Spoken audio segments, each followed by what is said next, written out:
Renungan Pagi, Christ Triumphant atau Kristus yang Menang oleh Ellen G. White, 26 Februari 2025. Mari kita berdoa. Bapa kami yang di sorga, Allah pencipta langit dan bumi, laut dan segala isinya, Allah yang maha besar, maha kuasa, sumber segalanya, yang kami sembah selalu melalui anak-Mu yang tunggal, Yesus Kristus. Terpujilah Yesus anak Allah yang maha tinggi, yang tetap sama baik kemarin maupun hari ini dan sampai selama-lamanya.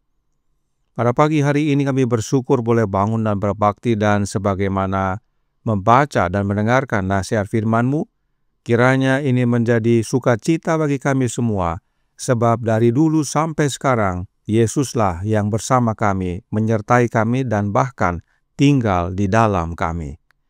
Beserta kami sepanjang perbaktian ini, kehendak-Mu yang jadi.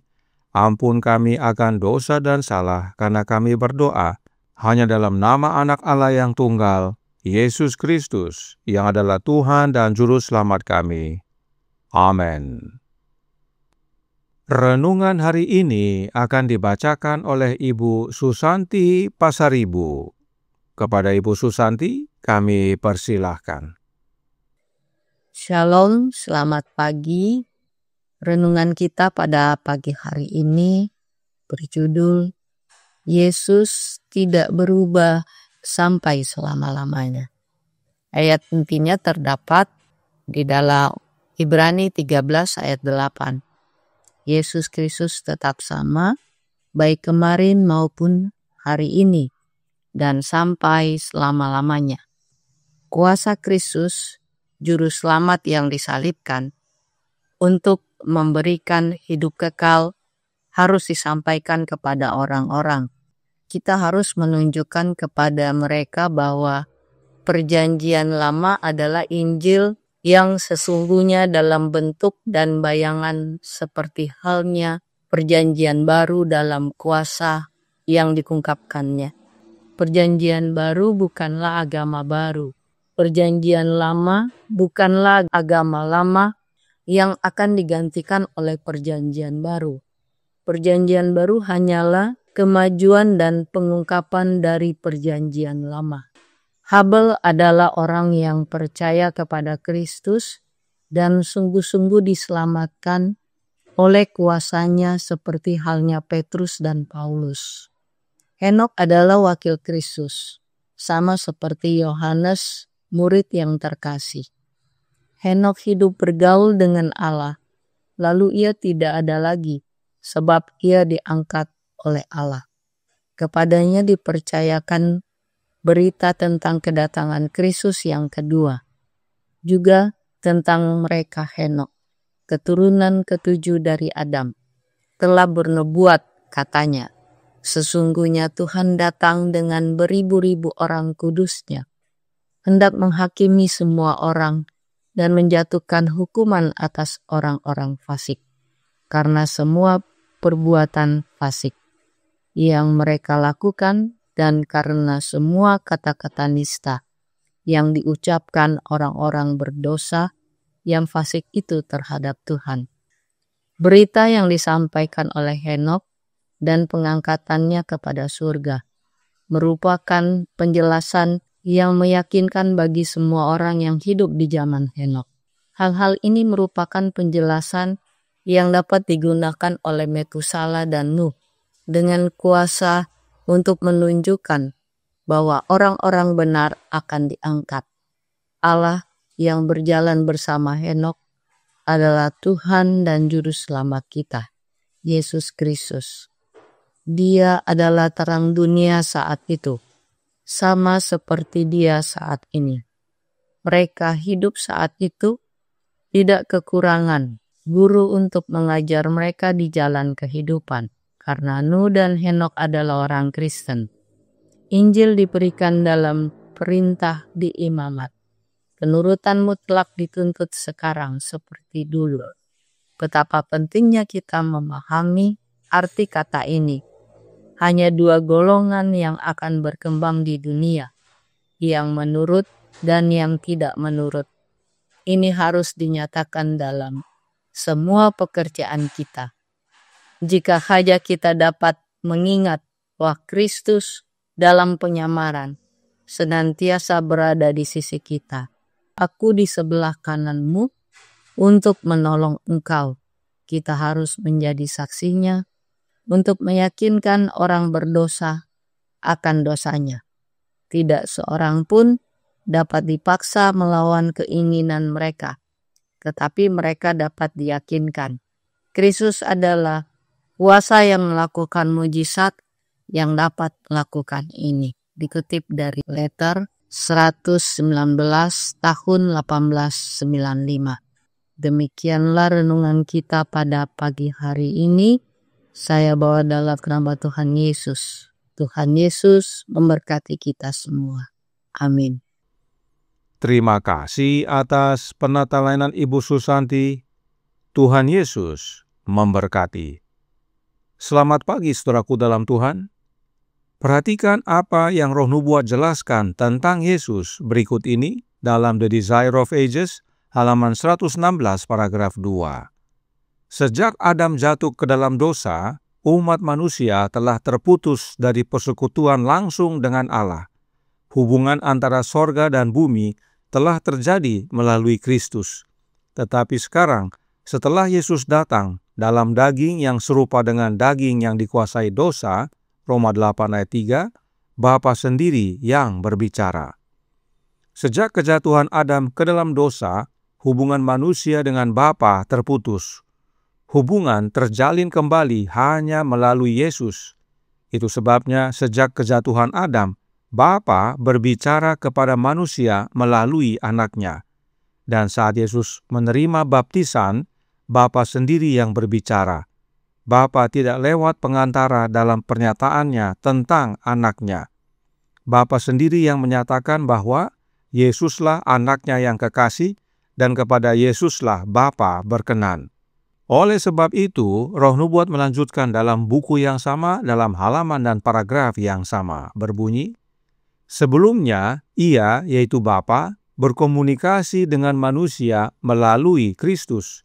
Sekarang Ia, yaitu Bapa, berkomunikasi dengan manusia di dalam Kristus. Sebelum Yesus datang ke dunia menjadi manusia, Bapa berbicara melalui Yesus. Roh Nubuat berkata dalam Patriarchs and Prophets halaman 366 paragraf 3. Kristus berbicara kepada umatnya melalui para nabi. Rasul Petrus menulis kepada gereja Kristen mengatakan bahwa para nabi bernubuat tentang kasih karunia yang diuntukkan bagimu, meneliti saat yang mana dan yang bagaimana yang dimaksudkan oleh Roh Kristus yang ada di dalam mereka, yaitu Roh yang sebelumnya memberi kesaksian tentang segala penderitaan yang akan menimpa Kristus dan tentang segala kemuliaan yang menyusul sesudah itu. 1 Petrus 1 ayat 10 dan 11. Adalah suara Kristus yang berbicara melalui perjanjian lama. Kesaksian Yesus adalah Roh Nubuat. Jadi, sejak dari perjanjian lama sampai dengan perjanjian baru, Allah Bapa berbicara kepada manusia melalui Yesus dan kemudian di dalam Yesus. Hanya satu tangga yang menghubungkan dunia dengan tahta Bapa, yaitu Yesus, dan hanya satu jalan untuk datang kepada Bapa, yaitu Yesus. Itu sebabnya Roh Nubuat berkata dalam Testimonies for the Church, volume 8, halaman 178, paragraf 2. Kristus adalah mata rantai penghubung antara Allah dan manusia. Sementara kita mendekati Allah melalui kebaikan kemurahan penebus, Kristus menempatkan kita dekat dengan sisinya, merangkul kita dengan tangannya, sementara dengan tangan ilahinya ia meraih tahta kekal. Itu sebabnya saat dikatakan Henokh berjalan bersama Allah, namun yang hadir bersama Henokh adalah anak Allah. Itulah yang renungan hari ini nyatakan dalam Christ Triumphant halaman 63 paragraf 4. Allah yang berjalan bersama Henokh adalah Tuhan dan Juru Selamat kita, Yesus Kristus. Dia adalah terang dunia saat itu, sama seperti Dia saat ini. Sebab ingat, Tulisan Roh Nubuat dalam Pekabaran Renungan Pagi bulan Januari 2025 yang lalu, bahwa Allah Bapa mengurapi anaknya agar kehadiran anaknya sama dengan kehadiran Bapa, dan firman yang sang anak sampaikan adalah sama dengan firman yang Bapa sampaikan. Itu sebabnya saat disebutkan Allah berjalan bersama Henokh, namun yang hadir adalah Yesus itu sendiri. Kehadiran Yesus sama dengan kehadiran Bapanya. Dan hal yang sama, hal yang serupa tetapi lebih istimewa terjadi saat Yesus menjadi manusia di dunia ini. Di mana saja Yesus hadir, Bapa juga hadir. Sebab Bapa hadir di dalam anaknya. Bagaimana caranya? Perhatikan ayat-ayat berikut ini menjelaskannya. Matius 3 ayat 16 berkata, "Sesudah dibaptis, Yesus keluar dari air, dan pada waktu itu juga langit terbuka, dan ia melihat Roh Allah seperti burung merpati turun ke atasnya." Lukas 4 ayat 18 dan 19 menyatakan, "Roh Tuhan ada padaku, oleh sebab ia telah mengurapi aku untuk menyampaikan kabar baik kepada orang-orang miskin, dan ia telah mengutus aku untuk memberitakan pembebasan kepada orang-orang tawanan dan penglihatan bagi orang-orang buta, untuk membebaskan orang-orang yang tertindas, untuk memberitakan tahun rahmat Tuhan telah datang." Lalu Yohanes 3 ayat 34 berkata, "Sebab siapa yang diutus Allah, dialah yang menyampaikan firman Allah, karena Allah mengaruniakan Roh-Nya dengan tidak terbatas." Dan Yohanes 14 ayat 10 dan 11 berkata, "Tidak percayakah engkau bahwa aku di dalam Bapa dan Bapa di dalam aku? Apa yang aku katakan kepadamu tidak aku katakan dari diriku sendiri, tetapi Bapa yang diam di dalam aku, dialah yang melakukan pekerjaannya. Percayalah kepadaku bahwa aku di dalam Bapa dan Bapa di dalam aku. Atau setidak-tidaknya percayalah karena pekerjaan-pekerjaan itu sendiri." Saat Yesus dibaptiskan, Roh Allah Bapa turun ke atas Kristus. Itu sebabnya Yesus berkata, "Genaplah Yesaya 61 ayat 1 dan 2 yang menubuatkan bahwa Roh Tuhan, yaitu Roh-Nya Bapa, ada padanya." Dan itulah yang Yesus jelaskan ke Nikodemus bahwa Bapanya telah mengaruniakan Roh-Nya kepada Yesus tanpa batas, serta melalui kehadiran Roh-Nya Bapalah Bapa tinggal di dalam Yesus dan Yesus di dalam Bapanya. Oleh karena Bapa tinggal dalam Yesus melalui kehadiran Roh-Nya Bapa, apa yang Yesus katakan bukan dari dirinya sendiri, tetapi dari Bapanya. Inilah makna Bapa berbicara di dalam Yesus. Dan inilah sebabnya Yesus disebut Immanuel, Allah beserta kita, sebab Bapa hadir bersama kita di dalam Anaknya. Jadi, sejak dahulu sampai sekarang, Yesuslah satu-satunya yang menghubungkan kita dengan Bapa. Tidak ada yang lain. Karenanya renungan hari ini berkata dalam Christ Triumphant halaman 63 paragraf 2. Perjanjian baru bukanlah agama baru, dan perjanjian lama bukanlah agama lama yang akan digantikan oleh perjanjian baru. Perjanjian baru hanyalah kemajuan dan pengungkapan dari perjanjian lama. Habel adalah orang yang percaya kepada Kristus dan sungguh-sungguh diselamatkan oleh kuasanya, seperti halnya Petrus dan Paulus. Sejak dahulu sampai sekarang, bahkan sampai kekekalan, Yesuslah yang bersama kita. Dan sekarang Yesus hadir di dalam kita oleh kehadiran Roh-Nya. Roh Kudus itu bukan oknum lain, tetapi Roh-Nya Yesus itu sendiri. Suratnya nomor 7 tahun 1891 paragraf 14 berkata, "Aku akan minta kepada Bapa dan ia akan memberikan kepadamu seorang penolong yang lain, supaya ia menyertai kamu selama-lamanya, yaitu Roh kebenaran. Dunia tidak dapat menerima dia, sebab dunia tidak melihat dia dan tidak mengenal dia. Tetapi kamu mengenal dia, sebab ia menyertai kamu dan akan diam di dalam kamu." Yohanes 14 ayat 16 dan 17. Ini merujuk pada kemahahadiran Roh Kristus yang disebut Sang Penghibur. Sang Penghibur itu adalah Roh Kristus yang adalah Roh Kudus. Yesus tetap sama dari dahulu sampai sekarang dan sampai kekekalan. Dia yang sertai kita, berbicara kepada kita, pimpin kita, tinggal di dalam kita, ubahkan kita menjadi serupa dengan Dia, agar kita menerima kemuliaan saat Yesus datang kedua kali.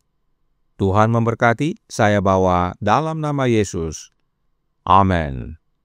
Mari kita berdoa. Bapa kami yang di sorga, Allah pencipta langit dan bumi, laut dan segala isinya, Allah yang maha besar, maha kuasa, sumber segalanya, yang kami sembah selalu melalui anak-Mu yang tunggal, Yesus Kristus. Terima kasih atas nasihat indah pada pagi hari ini, bahwa Yesuslah tetap dari dahulu, sekarang, sampai selama-lamanya. Yang menghubungkan kami dengan Bapa hanya Yesus. Dan Bapa berbicara kepada kami melalui Yesus, dan sekarang di dalam Yesus, bahkan Yesus tinggal dalam kami, maka Engkau ya Bapa tinggal di dalam kami juga. Karenanya tolong kami ya Bapa, karuniakanlah roh anak-Mu dalam hidup ini, sebab hanya dengan menerima Kristus dalam hati kami, itulah wujud Kristus dalam kami, yang mana adalah pengharapan akan kemuliaan. Sehingga saat Yesus datang kedua kali, kami boleh bersama dengan Dia dalam kemuliaan. Beserta kami sepanjang hari ini kehendak-Mu yang jadi, ampun kami akan dosa dan salah, karena kami berdoa hanya dalam nama Anak Allah yang tunggal, Yesus Kristus, yang adalah Tuhan dan Juru Selamat kami. Amin.